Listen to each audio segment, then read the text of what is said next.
So immediately, early in the morning, the chief priests, the elders and the scribes and the whole Sanhedrin, having made a plan, bound Jesus, led him away, and handed him over to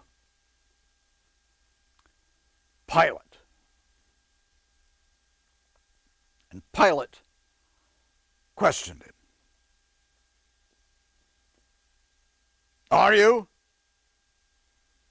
the King of the Jews?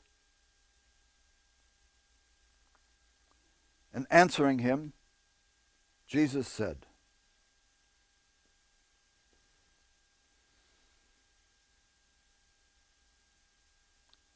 you are saying,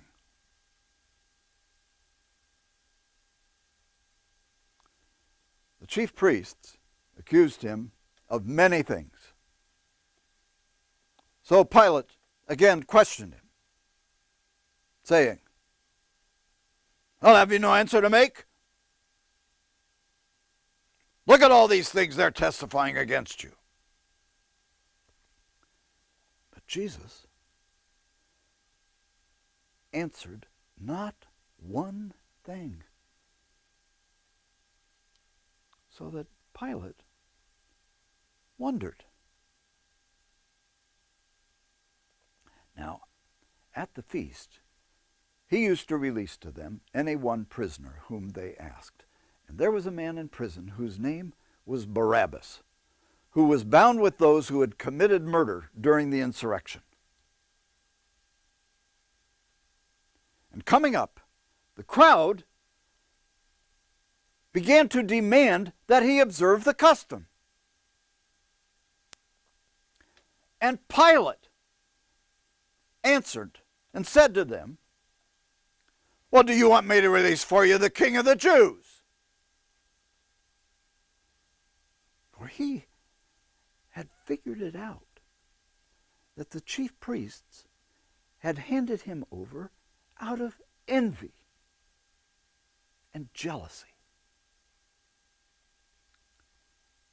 But the chief priests were able to incite the crowd to ask instead for Barabbas. And Pilate, answering, said to them, well, what then do you want me to do with the one you call King of the Jews? And again, they shouted, crucify him. Pilate said to them, what crime has he committed? And they shouted vehemently, crucify him. And so Pilate, wanting to satisfy the crowd, handed Barabbas over to them.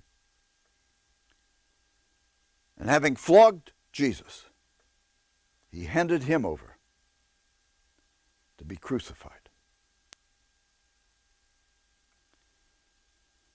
The soldiers led him away into the courtyard, that is the praetorium, and they called together the whole battalion. And they clothed him in a purple robe, and they put on his head a crown woven of thorns. And they began to salute him.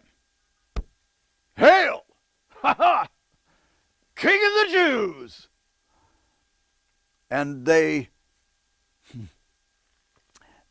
beat his head with a stick, and they spit on him, and bending their knees, they paid mock homage to him. And when they had finished mocking him, they stripped him of the purple, and they put his own clothes back on him. And they led him away to crucify him.